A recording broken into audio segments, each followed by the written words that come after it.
Last December, to celebrate a year of making graphics card reviews, I made what critics have called, literally, the worst GPU tier list. Well, this time I wanted to do a follow-up, but couldn't be asked to do the work myself, so here is the 2022 Iceberg Tech GPU tier list, as curated by you, the people.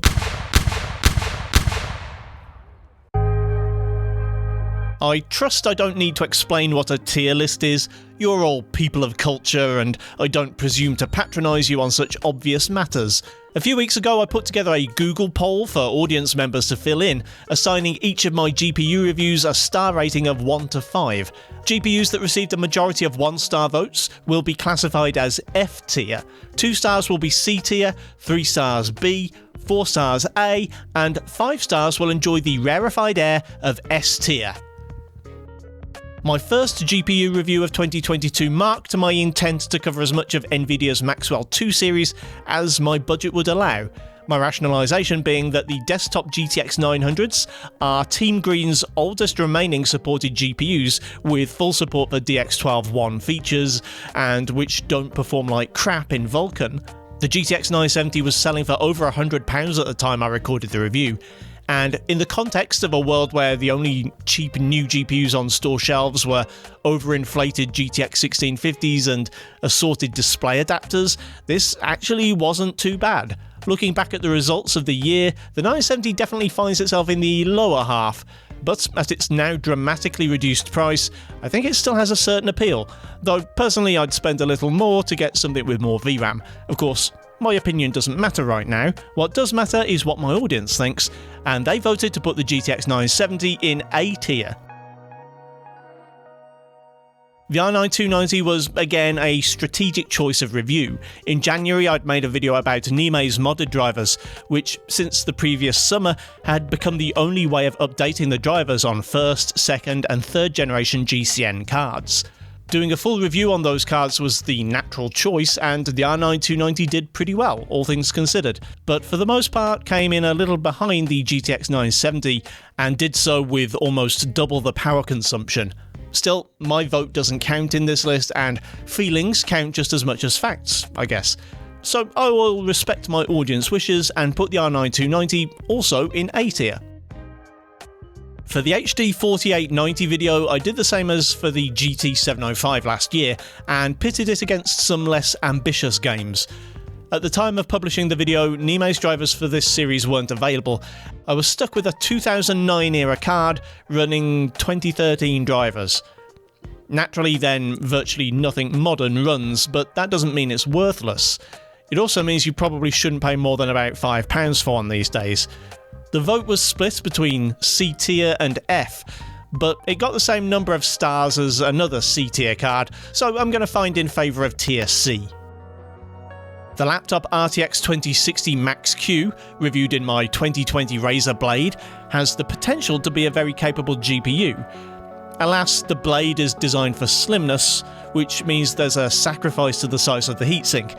Factor in the extremely limited BIOS and Intel disabling voltage control to protect against some security flaw found in this series of CPUs, and we're left with an extremely power-limited version of the RTX 2060. Clearly, the audience were never fans of this GPU, which might explain why nobody watches the videos, but also why it's been voted into B tier. Continuing 2022's Maxwell theme, the GTX 960 tested was the 4GB variant. I did originally set myself the goal of only testing 4GB cards or above in my Scalper Pandemic series videos, but I screwed that up a couple of weeks later. Regardless, the 4GB version is definitely the model to get these days. As we've seen in the past, Doom Eternal, Resident Evil Village, RDR2, Guardians of the Galaxy and most Call of Duty titles have issues with 2GB cards, and while this GPU doesn't have the horsepower to get much above 30 FPS, at least with some extra VRAM you don't have to play at potato quality settings most of the time. The audience didn't write this one off entirely, voting it into the B tier, next to the Max-Q RTX 2060. You people are weird sometimes. Another returning motif in 2022 was the idea of the moderately priced gaming PC. the sort of machine a gamer on a medium-sized budget would have built during the scalper pandemic in preparation for finally getting hold of a discrete graphics card. It made a whole ton of sense then to test the MPG PC's integrated GPU.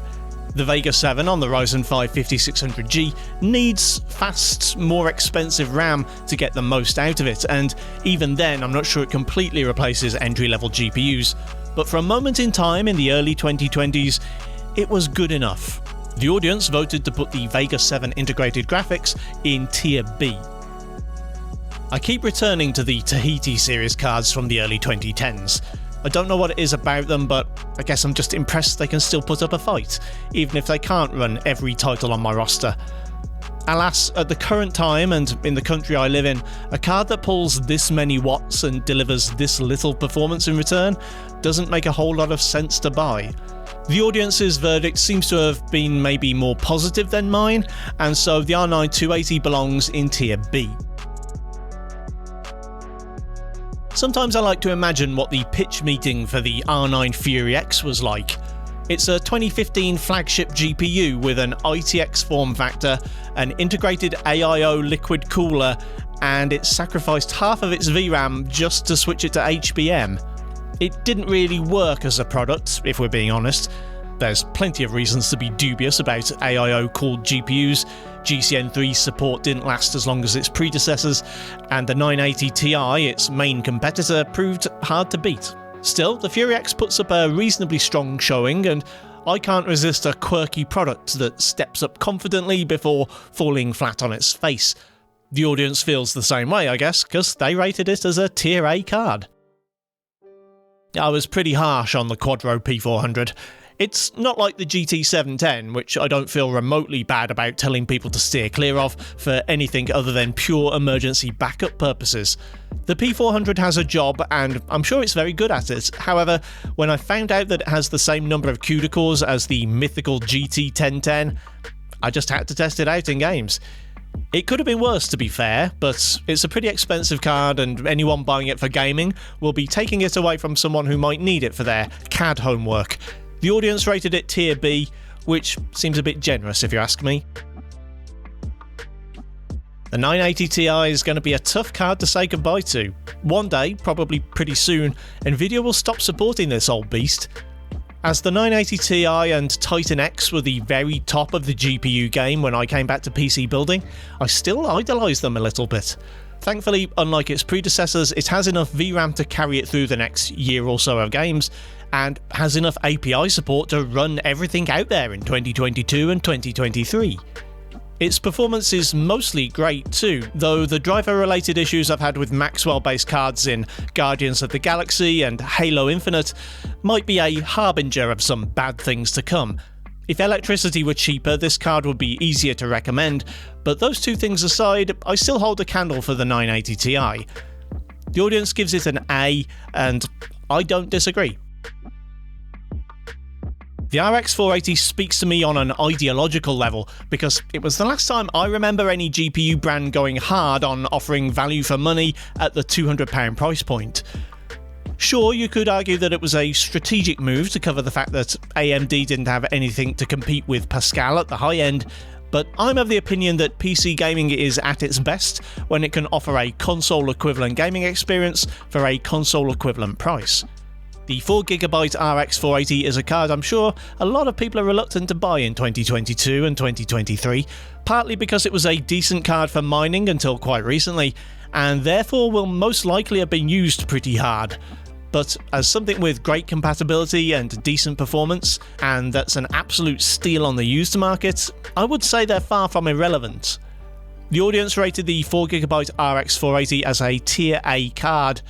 I'd have probably been more generous than that. I've come to terms with the fact that people will not agree on this one. The RX 6500 XT is either a life belt for a PC gamer drowning in a sea of overpriced GTX 1650s, or it's an insult to our intelligence. I hold the latter opinion. I think AMD could and should have done better, and I think people should hold them to account for it. I'm also aware that people will probably not hold AMD to account for the 6500 XT, and that I should probably have stopped complaining about it by now. The people have spoken, and they have deemed the RX 6500 XT as worthy of a B grade. Democracy fails us again. The GTX 1070 makes an awful lot of GPUs obsolete from a price to performance perspective. It costs £160 to £170, runs on maybe 160 watts of power, and can run basically everything you throw at it at 1080p, 60 FPS, and high settings. About the only things missing are RT and DLSS. There's nothing else at this price point that offers DLSS, and the only RT-capable cards for under £200 are the RX 6400 and 6500 XT. All that proves is that it's still too early to ask for cheap ray-tracing GPUs. Anyway, in accordance with the wishes of the Iceberg electorate, the GTX 1070 is going in the A tier. This chart was crying out for something in the F tier, and Intel's UHD graphics were willing to oblige. After putting together an i5-11400 system to get a proper Gen 4 test on the 6500 XT, I thought I'd give the integrated GPU a test run while I was at it. While as a creator I'm an advocate for Intel's QuickSync hardware encoding and decoding, these GPUs aren't the right choice for gaming. Yep, I know, I have a problem. The first step is admitting it, and the second is abstinence. I'm taking a vow right here on this video that I will not make a Tahiti versus 2023 video. Unless I find an HD 7990. That would be awesome. Anyway, on paper, the HD 7970 beats the R9 280 with 4 extra compute units, but the difference in games is marginal. The audience, being well aware of this fact, have wisely assigned the two cards into the same tier. B. After discovering the K1200 and K2200 in 2021, I liked my chances of finding another hidden gem among the Quadros in 2022. Whereas those two were essentially pro versions of the GTX 750 and 750 Ti with 4GB frame buffers and single slot coolers, the M2000 repeats that pattern for the GTX 950. Unlike the first gen Maxwell cards, the M2000 supports DX12 features and is the better choice of card for newer games. Better, but not great if I'm honest. It's better suited to esports and vintage gaming, and can only really play modern AAA games at about 30 FPS. For the right price, this is a worthwhile card for esports, media center, server, or emergency backup. But that's the other issue, they're still quite pricey for what they are. As much as I like these cards for their slimness and quirkiness, the audience has condemned it to the B tier. Actually, that's pretty fair. The R7 260X features in my YouTube short as the minimum GPU for 2022 gaming. That's because it's one of the cheapest cards on the GCN2 architecture, making it AMD's answer to the GTX 950 or Quadro M2000, a small, basic card that can still run DX12 features. There are versions of this GPU on cards with 4GB of VRAM, alas the one I tested only had 2GB. The 260X also has a surprisingly high power requirement, so isn't really as efficient as you'd hope. This one earns a C from the audience, which again is probably fair, as it can't reach 30 FPS in most modern games without severely reducing both quality and resolution. I thought I was on a roll with discovering gaming-capable Quadros, but the M4000 looked like spoiling that. On paper it's got a lot in common with the GTX 970, but power and thermal limits meant it performs closer to the 960. Rather than be satisfied with this mediocre showing, I put some time into fiddling with a BIOS editor, and while not quite unleashing the hidden power of the mighty GTX 970, only in a single slot form factor and with 8GB of VRAM, I did get a sweet performance boost. Still a long way short of the 970 and not really able to leverage the 8GB frame buffer beyond choosing a higher texture setting. I think the M4000 should feel very happy to be accepted into B tier. It's getting crowded after all. One of the surprising sources of content this year has been as a result of commenters shouting at me. Last year, some guy accused me of being the reason AMD featured fewer Vega CUs in their newer integrated GPUs. And what? I had like 1,000 subscribers at the time. Anyway, I figured it was worth testing if Vega 11 had some secret advantage over the higher clocked Vega 7 GPU from the 5600G, and sure enough, it does not. It's between 15 and 40% slower than the newer iGPU. I have to assume people overvaluing the higher CU count GPUs is why this APU is still so expensive. Anyway, I think the B grade given by my audience is extremely generous, but it's not my decision now, is it? I can't easily quantify what it takes to make a graphics card likeable. Like, good performance isn't enough, nor are features or memory capacity. Good, effective heat sinks with nice, quiet fans are appreciated, but hard to get excited about on their own. I like the Vega 56 I tested this year very much, mostly because I had a sense of achievement from using it. Out of the box, it used over 210 watts of power and performed pretty well, but by applying an undervolt as well as increasing clock speed slightly, I managed to get a healthy boost in performance as well as a small drop in power consumption. The version I had was a Sapphire Pulse, which proved to be slightly disappointing. A Nitro would have been preferable, but with a custom curve, the fans weren't too annoying. The audience went with an A tier, but I know I'd have put it up there in S tier myself. I didn't get a chance to retest an 8GB Polaris card this year, but I did get the nearest thing, the 8GB RX 5500 XT. It manages a healthy 10 to 20% boost above the 4GB RX 480 across the board, with Halo Infinite gaining closer to 100% thanks to that game's heavy bias towards more recent architectures. For the right price, the 5500 XT should make for a decent alternative to Polaris. Unfortunately, although I picked mine up for £100, they don't seem to be quite as cheap as that for the most part. The public vote puts this card into the now very crowded B tier.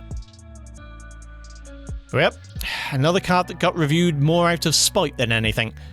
I made a short video where I told people to be wary of gaming PCs being sold with GT 710s in them, and a lot of people who think GT 710s are viable gaming GPUs came out of the woodwork to tell me how wrong I was. Probably people with a big stockpile of GT 710 gaming PCs they can't shift. Anyway, just to make sure I wasn't misleading anyone, I did a side-by-side test between the DDR3 version and a GDDR5 model I picked up. In an unusual series of events, neither card won. I dropped in a few UHD graphics benchmarks for comparison, and it won. Regardless of the version, the GT 710 belongs in F tier and out of your gaming PC. The desktop variant of the RTX 2060 is, I think, the most expensive GPU I've bought this year. I got mine for £200, which for a while looked like being the going rate, especially as new EVGA models were selling on Amazon for not much more than that. Those Amazon cards dried up, however, and the new price seems to have settled a little above the £200 mark. Still, this makes it about the cheapest RTX GPU available today. Ray tracing might not be its strong suit, especially with only 6GB of VRAM, but DLSS is the real attraction here. In fact, it's the reason I included it in my budget 4K gaming video. Even at normal resolutions for normal people though, the RTX 2060 is a bit of a low-key beast. And if you simply want to run games at high settings for a reasonable price, the 2060 is a great choice and a very worthy member of the A tier. I confess, I want to love the R9 290X. My first successful video on Iceberg was the 2021 review of this card, and it surprised the hell out of me. In the context of the scalper pandemic, it was a breath of fresh air at a time when decently performing low-budget GPUs didn't really exist. In 2023, however, we're going to have to be a little more careful with our energy use here in Eurasia. An R9 290X has a 290-watt TDP. If its actual energy consumption is even close to that, it will cost more to use for a year of regular gaming than it would to buy one. Still, I think everyone's kind of impressed that a decade-old card can still perform quite this well, and I can't say I disagree. For the first and only time today, the people have elevated a GPU into the S tier. I rounded out my Maxwell 2 testing last month with the GTX 980. I'd like to have been able to pick up a Titan X, but the one I found in 2021 was faulty, and after reviewing the GTX 980 Ti this year, I felt like the Titan X wouldn't have been different enough. There were also the options of the Tesla M40 and Quadro M6000, but I think the former might be more trouble than it's worth, and neither one is that affordable in the UK. The 980, however, was a bit of a surprise. It can be had for not much more than a 970, performs significantly better, and isn't that much more thirsty for power. It's possibly the best card you can get for £100, though some driver issues might be a sign of bad things to come for this architecture. The people have judged the GTX 980 as worthy of a position in the A tier. There's a couple of cards I neglected to include in the poll. Sorry about that, folks. One was a genuine mistake, and that was the FirePro W7100. In the same way that the Quadro M4000 was a cut-down GTX 970, but with 8GB of VRAM, the W7100 is a Radeon R9 285 with 8GB of RAM, a single-slot cooler, and lower performance. The difference is much smaller than with the Quadro and the GeForce, however. The W7100 is similarly clocked to the R9 285, though its higher VRAM capacity runs at a lower frequency, and its single-slot blower cooler is less effective. With a couple of exceptions, it basically matches the stock M4000 in games, but I don't think it can be modded quite as far. The M4000 made it to B tier. I think I'll have to put the W7100 in C. Finally, I'm not going to categorise the RX 6900 XT. It doesn't really count as a GPU archive video, you can still buy them brand new quite easily, and the second-hand price hasn't fallen yet. I'm convinced that it will fall though, and next year I think the 6900 XT is going to be a serious contender. If you object to AMD and especially Nvidia's predatory pricing of their latest cards, you definitely want to look at the used market, and the 6800 XT and 6900 XT look like being among the best value cards around. Thanks again to Hardware Lab for sending me the card. Check out their channel if you haven't already. So that was 2022. Well, that was my 2022 anyway. It's been a hell of a year for Iceberg. I'd like to welcome all the new subscribers and thank you very much for watching, both this video and all the other videos this year. Finally, thanks for voting. Merry Christmas to those of you who celebrate it, and I'll see you next time.